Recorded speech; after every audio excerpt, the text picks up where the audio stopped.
My wife decided I didn't exist for 28 days. On day 29, I left her a note that said, "Thanks for the best month of our marriage."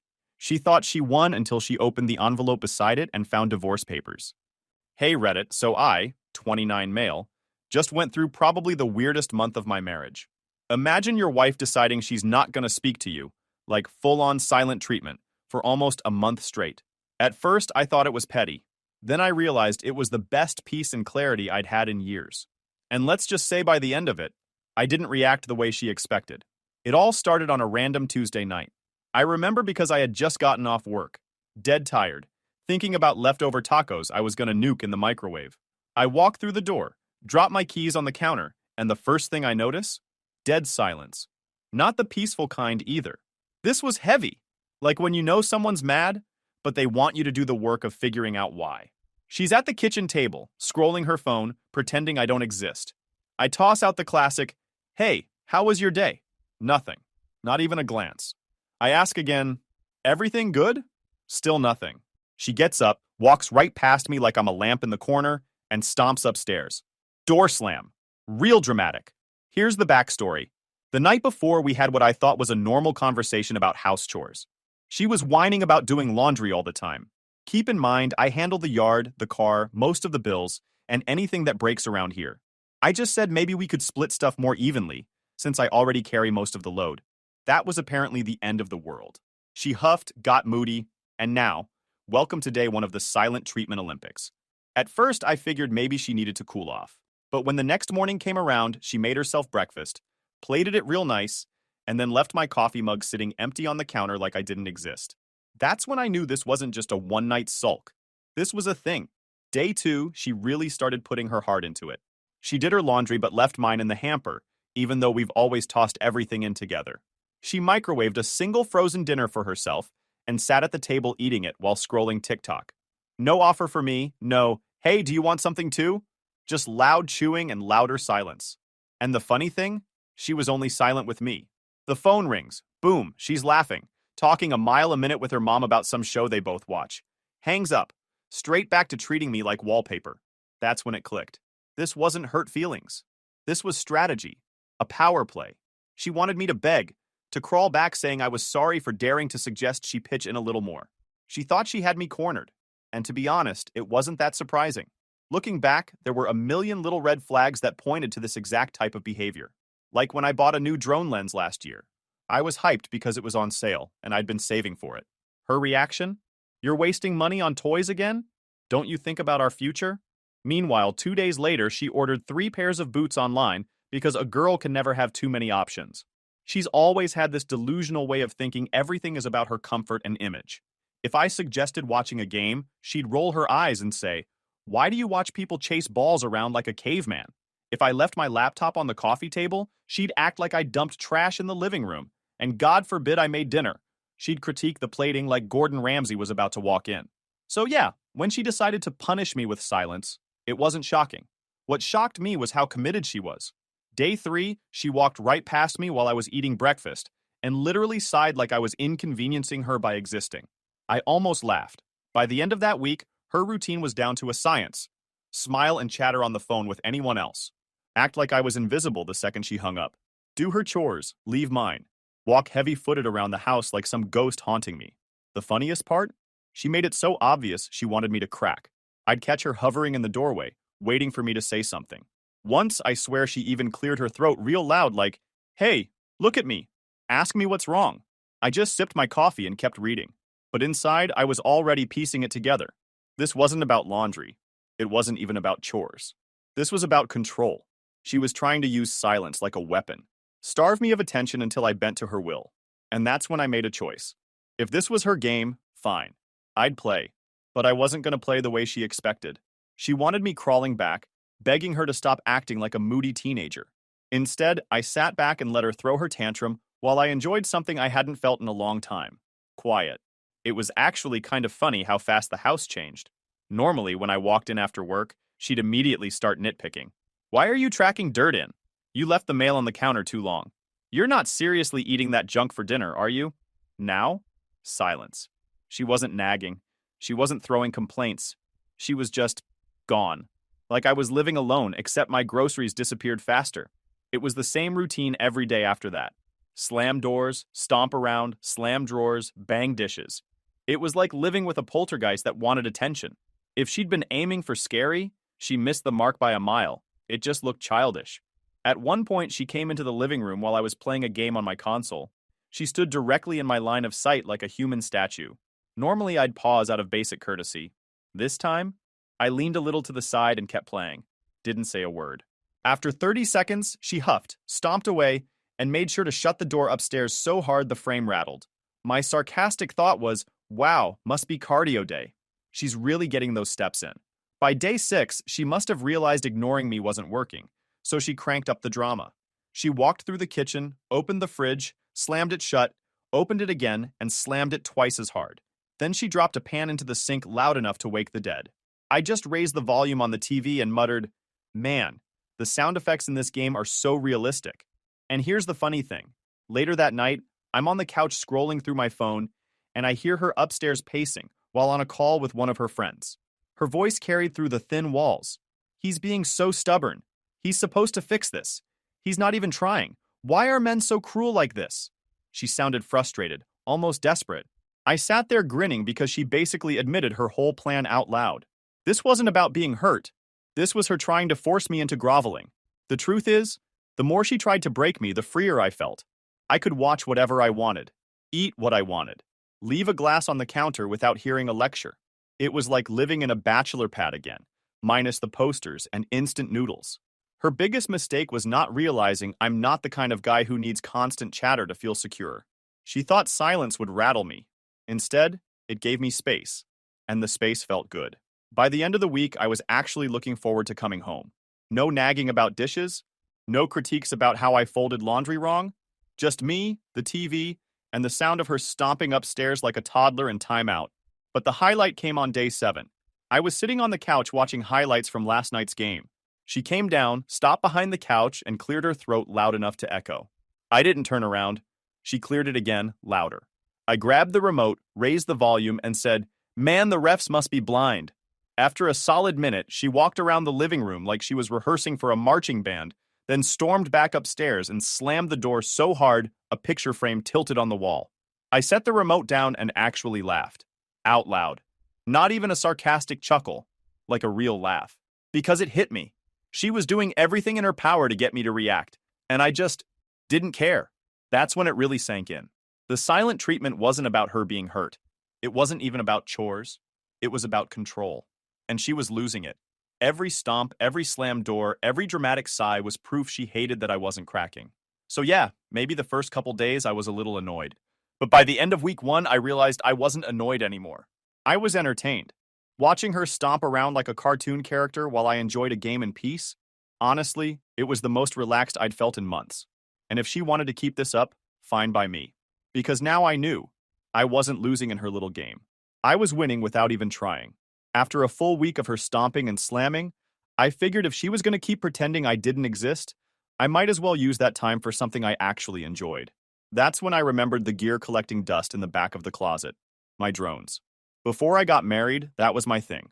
I used to shoot drone footage for real estate agents, local events, even did a couple of wedding gigs. Nothing huge, but enough to make some extra cash and actually have fun doing it. I'd spend weekends flying, then stay up late editing footage into reels. There was something about seeing the world from above that never got old, but once I got married, it slowly died out. Every time I set the drone up, she had some comment ready. "That buzzing is so annoying. Are you sure you even know how to fly that thing? It's just a toy. You're wasting money." After hearing that on repeat, eventually you stop fighting. I boxed everything up, shoved it in the closet, and told myself maybe it was just a phase anyway. So on day 8, while she was upstairs sulking, I dug the cases out from under a pile of her unused craft bins. Dust all over them, batteries long dead, propellers stiff. I sat on the floor like a kid on Christmas, laying everything out, plugged in the chargers, updated firmware on the controller, cleared off the old laptop I used for editing. It felt like I was setting up a part of myself I'd buried years ago. The next morning, I woke up early, before she was even out of bed. I packed up the drone, tossed my thermos of coffee in the truck, and drove to the park near our neighborhood. The sun was just coming up, sky turning orange and pink, and the whole place was empty. I powered the drone on, watched the lights flash, and when the props spun up, I actually smiled for the first time in a while. The second that drone lifted off the ground, I felt alive again. The view popped up on the controller screen. Treetops glowing in the sunrise, rooftops stretching out, the streets looking small and quiet. I forgot how much I loved this. I ran a few passes, did some wide shots, even practiced a couple of orbit tricks I used to nail back when I was flying every weekend. And then something unexpected happened. My next-door neighbor Dave must have been out for his morning run. He spotted me in the field and jogged over. He's one of those chill guys, retired military, always mowing his lawn like it's a competition. He sees the drone up and goes, "Dude, that's sick. Haven't seen one of those in action up close." I showed him the screen, let him watch as I flew a couple of loops. He whistled and said, "Man, you could make money doing that for real. Real estate guys around here would eat this up." That little bit of validation hit harder than I expected. I'd been called a wannabe and a hobbyist so many times by my wife that I half believed her. Hearing someone normal say it was impressive? Yeah, that felt good. Dave must have been into it because he called a couple of his buddies over later that week. One was a realtor, the other a contractor. They cracked open some sodas in his backyard while I flew the drone above their houses. The realtor asked for my info, said he could use footage for listings. The contractor wanted shots of his new builds. I hadn't even officially come back to the hobby yet, and already it felt like doors were opening. Meanwhile, back at home, my editing corner was slowly coming alive. I cleared off the old desk, set up my laptop, laid out spare batteries and props, even dusted off the external hard drive I used for footage. It looked like an actual workspace again. That evening, while she was stomping around upstairs, I loaded the footage from the park and started editing. The colors, the movement, the transitions. I was rusty, sure, but it was like muscle memory was coming back. I put together a short 1-minute reel and played it back with my headphones on. For the first time in years, I wasn't just sitting in my house. I was doing something for myself. Of course, she noticed. She came downstairs, saw the desk covered in gear, the laptop open, the drone batteries charging. She stopped in the doorway, her jaw tightening like she'd bitten into a lemon. Her eyes narrowed at the setup, and I could practically hear the words she wanted to say. "That's a waste of time. It's annoying. Why are you doing this now?" But she couldn't. Not without breaking her precious silent treatment. She just stood there for a few seconds, fists clenched, then turned and stomped back upstairs. Door slam, right on cue. I leaned back in my chair, smirked, and thought, yeah, guess the silent act has some side effects you didn't plan for, huh? Because the more she tried to punish me, the more I remembered who I was before I let her pick me apart. And it was starting to feel damn good. By then, I had my desk set up, batteries charging, laptop humming, and footage rendering. The whole corner of the living room looked like a mini studio. I was trimming a clip from the sunrise flight, camera panned over the neighborhood, colors perfect, and I botched a cut. Instead of a smooth transition, the video jumped. I muttered under my breath, clicked undo, and that's when it happened. From across the room I heard, "That looks amateur." It was her voice. Out loud, for the first time in nearly 2 weeks. I didn't even look up at first. I just leaned back in my chair and let it sink in. After all that stomping and door slamming, she finally broke. I swiveled slowly in my chair and raised an eyebrow. "Oh, so you can talk. Thought maybe you'd lost your voice permanently." Her face froze. She hadn't even realized she slipped until I said it. For a split second, she looked embarrassed. Then her chin shot up like she was trying to save face. "You know," she said, folding her arms, "my ex would have laughed at you calling this a job. He had a real career. He didn't waste hours playing with toys." I couldn't help but smirk. There it was, the big play. If ignoring me didn't break me, she'd bring up her ex like some magic card she thought would knock me down. I turned back to my screen and dragged the clip cleanly into place. "Cool story," I said, deadpan. "Want me to put that in the credits?" "Special thanks to your ex." That shut her up for a beat. She stood there, shifting her weight like she expected me to spin around and argue, maybe shout or get jealous. I didn't give her the satisfaction. I just kept editing, but she wasn't done. A minute later, she leaned against the wall and tried again. You know, he actually owned his own house by 30. Didn't waste his money on junk gadgets. I clicked save on the project and replied without looking up. "And yet here you are in my house staring at my junk gadgets." That one landed. She spun around, stomped toward the kitchen, and a second later the fridge door slammed like she was trying to break the hinges. Later that evening, I found a sticky note stuck to my desk. "The neighbors are annoyed by your buzzing toy." The handwriting was hers. Big and dramatic, like she wanted to make sure I couldn't miss it. I read it once, crumpled it up, and tossed it straight in the trash. Didn't even blink. The more she tried, the worse she looked. If silence was her big weapon, then dragging her ex into it was like throwing pebbles at a tank. Instead of rattling me, all it did was push me to double down. The next morning, while she was still in bed, I rearranged the living room. For years, she'd had it set up the way she liked. Couch angled toward the wall so she could watch her reality shows. Coffee table shoved into some corner for aesthetics. It was uncomfortable and made zero sense, so I fixed it. Couch directly facing the TV, coffee table right where I wanted it, chair moved to the best spot for my editing desk. I even put my drone case out in the open, right beside the couch. Quick pause, fellas. YouTube just dropped this new hype feature. If you're hooked on this story, smash that hype button. It tells YouTube this video deserves to blow up, and it keeps even crazier stories coming your way. Thanks so much for your support. All right, back to the drama. By the time she came downstairs, the place looked completely different. She stood there frozen, like someone just switched her furniture in the middle of the night. Her mouth opened, then closed, then opened again. But she didn't say anything. She couldn't without admitting she'd broken her own game. She grabbed her purse, stomped out the front door, and disappeared for 3 hours. I kicked my feet up on the coffee table, something she always called trashy, and threw on a game. Felt like a king in my own castle. That weekend, I took it a step further. My gear needed a better setup, so I moved the chargers onto the kitchen counter right next to the coffee maker. Lined up the batteries in a neat little row, set the ND filters in a tray, laptop on the counter for quick access. It looked like a command station. She always insisted the kitchen counters stay minimalist, meaning nothing useful could be out. Well, not anymore. When she came down and saw the new setup, she looked like she'd swallowed a lemon whole. Her jaw clenched, fists balled at her sides, but she said nothing, just walked around the counter, poured her coffee, and stomped away. Meanwhile, I kept expanding. Brought out the second drone, put up a shelf in the garage to hold my cases, even mounted a monitor on the wall above my desk for editing. It was turning into the setup I'd always wanted before I got married, the one she talked me out of. Every time she saw it, I could feel her rage boiling, but the rules of her own silent treatment had her trapped. By day 14, she was unraveling. She'd walk into the room, linger like she wanted to say something, then storm out. A couple times, she tried muttering digs under her breath. So pathetic. What a waste of time. I'd just nod and say, appreciate the feedback, like she was some unpaid intern critiquing me. One night, she went full meltdown mode. I was mid-edit, headphones on, when I caught her in the corner of my eye, pacing with a broom. At first, I thought she was cleaning, but nope. She was literally fake, sweeping the same clean patch of floor just to make noise. Every couple seconds, she'd glance over like, notice me, say something. Then she banged the broom handle against the wall. By accident, mumbled something under her breath, and marched off. I paused my edit, stretched, and said loud enough for her to hear, floor's spotless now. Great job. Then I hit play again. It hit me then. Her weapons didn't even scratch me anymore. If anything, they made her look smaller, weaker, more desperate. And the best part? She knew it. She wanted me on edge. Instead, I was building my space, stacking wins, and proving to myself that I didn't need her validation. By the end of that week, one thing was obvious. She had no idea her plan had backfired.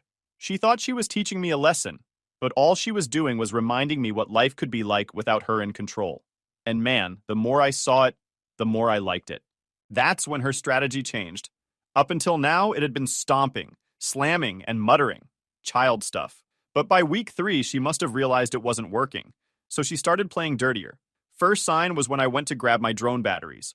I had 3 fully charged packs lined up the night before. Now only one was where I left it. The other 2? Gone. I looked around the living room, the garage, under the desk. Nothing. I didn't even have to think hard to know who moved them. Instead of flipping out, I opened the cabinet under my desk and pulled out the backup set I'd ordered months ago but never used.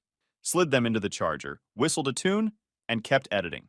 Half an hour later, I walked into the kitchen, and guess what I saw poking out of the decorative basket she kept by the fridge? My batteries, jammed under some fake lemons. Subtle. I picked them up, walked past her without a word, and set them neatly back on the shelf. Didn't call her out, didn't acknowledge the stunt. That was worse for her than any fight. She wanted a reaction, and all she got was silence. Next came the neighbor complaint. I opened the front door one morning and found an envelope taped to the glass. No return address, typed in some fancy font. The buzzing from your drones is disturbing the neighborhood. Please stop. Signed, a concerned neighbor. Now, I've known these neighbors for years. They'd be more likely to invite me over for a beer than type up some anonymous hate mail.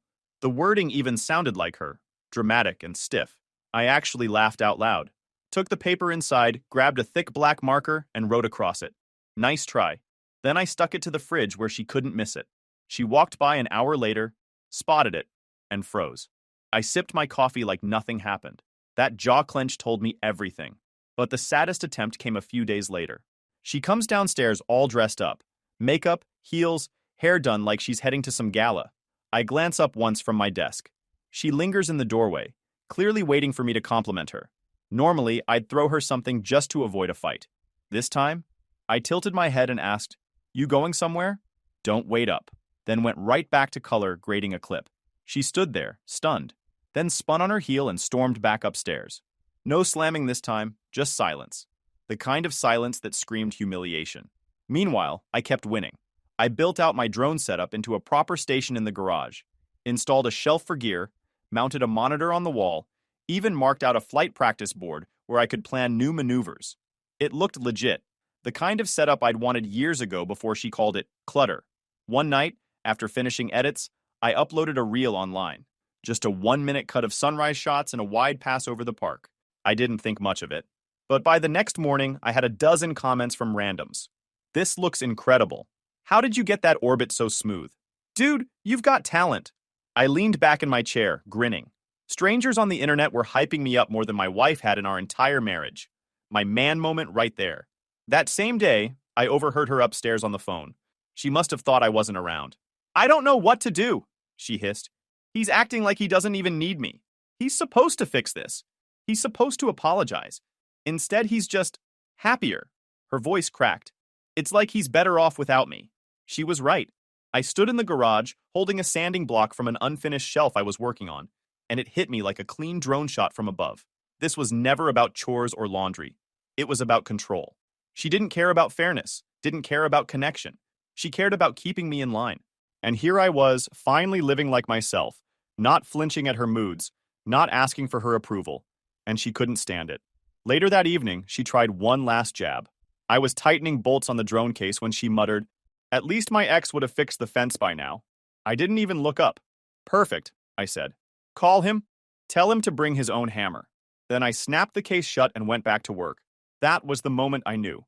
This wasn't just a rough patch or a silly argument. This was the reality of our marriage. And if 3 weeks of her silence gave me this much peace, imagine what life would look like without her at all. Not gonna lie, that thought didn't scare me. It excited me. I'd thought so many times how to fix this marriage before.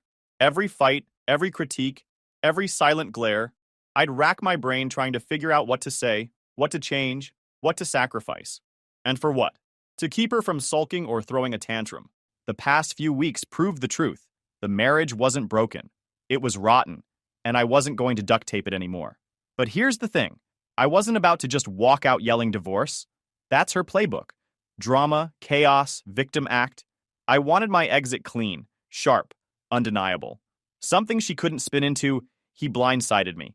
No, this was going to hit her like a freight train, but dressed up like a bouquet. So I made a plan. The next morning, I told my boss I needed a personal day. My wife left for work still silent, stomping around like she thought she was punishing me. The second her car backed out of the driveway, I grabbed my keys and drove across town to a law office I'd looked up the night before. Place was simple, professional, no nonsense. The attorney I met was in her 50s. Sharp eyes, blunt tone.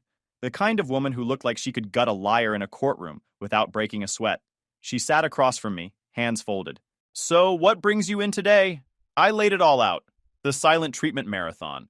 The years of digs about my toys. The control games, the criticism. The way I slowly gave up hobbies just to avoid conflict. As I talked, I noticed something weird. I wasn't angry. I wasn't emotional. I was calm, like I'd already crossed the line in my head. When I finished, she nodded once. "It sounds like you've already made your decision. You're just here to make it official." Exactly. We went through the numbers. Assets, house, retirement accounts. Luckily, no kids, no messy joint finances. She said it was one of the cleaner cases she'd seen in a while. "If we serve her tomorrow, the ball gets rolling immediately," she said. I'll have a process server deliver it at her office tomorrow. Day 29. Fitting. Make it happen, I said. On the way home, I stopped at a florist. The clerk asked what the occasion was. I almost laughed. New beginnings, I said. She handed me a vase of white roses. Perfect. No romance, no begging for forgiveness. Just a clean symbol of starting over. That night, I played it cool.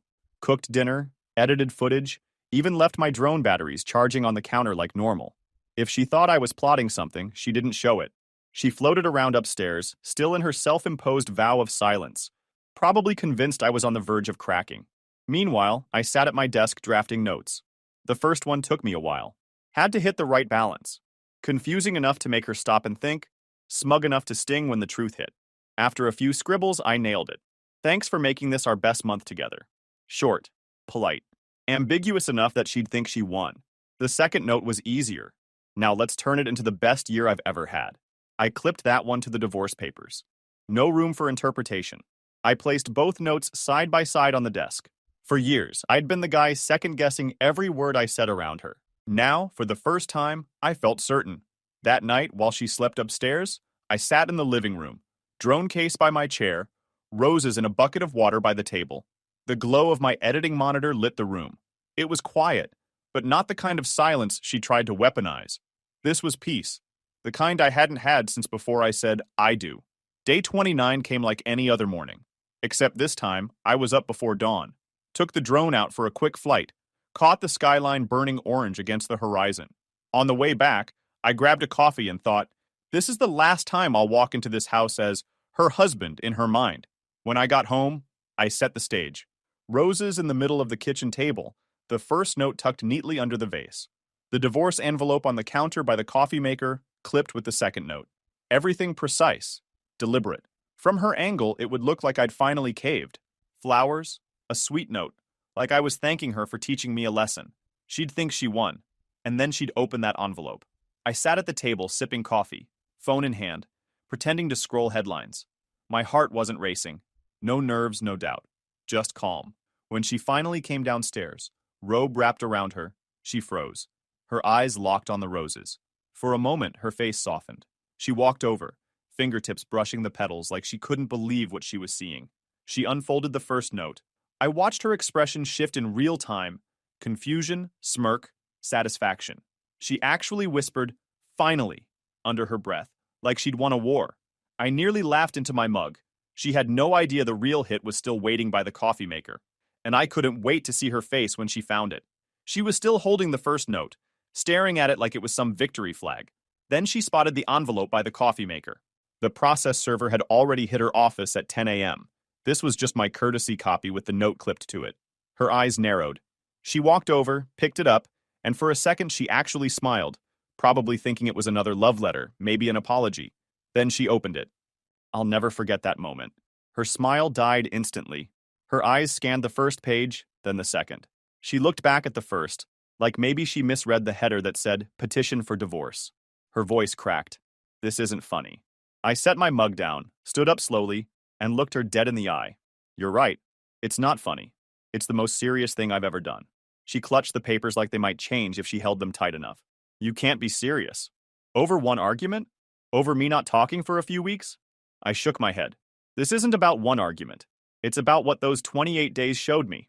You wanted to teach me what life was like without your attention. Mission accomplished. I liked it better than I ever imagined. Her face turned red. She slammed the papers on the counter. You can't just end our marriage because of the silent treatment. I stepped closer, calm as ever. I'm not ending it because of the silent treatment. I'm ending it because the silent treatment was the first time in years I felt free in my own home. That told me everything I needed to know. She opened her mouth, probably ready to start bargaining, but I cut her off. You spent a month trying to break me. Instead, you showed me how good life is without you. So thanks for that. I grabbed my drone case by the chair, slung it over my shoulder, and headed for the door. Where are you going? She shouted. To work. Like any other day, I said without looking back. The difference is, tonight when I come home, I won't have to guess what mood you're in. I'll just come home and live my life. Her voice cracked again. You can't do this. You need me. I paused at the door, turned slightly, and delivered the line I'd been saving. Your silent treatment officially ends today. You can talk all you want now, just not to me. Then I walked out. The divorce finalized 90 days later. 3 months felt like the best stretch of my adult life. She tried everything: tears, anger, promises to change, even offers like, you can play with your drones whenever you want, as if that had ever been the real issue. But by then, the switch had flipped. I wasn't looking back. The day I signed the final papers, I came home to a house that was completely mine. No more pretending, no more managing someone else's moods. I rearranged the living room exactly how I wanted, set up a full editing station, built a charging wall in the garage. That night, I took both drones out for a long evening flight, then edited footage until midnight with music blasting through my speakers. Nobody there to tell me it was too much.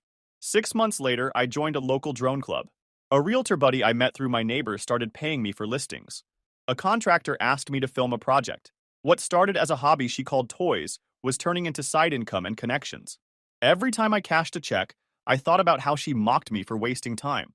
Friends asked if I missed marriage. Honest answer? Number. I didn't miss being criticized for how I lived in my own house. I didn't miss being compared to some ex like it was a trump card. And I sure as hell didn't miss the silence that was supposed to teach me a lesson. What I had now was better: peace, purpose, and the freedom to do whatever the hell I wanted.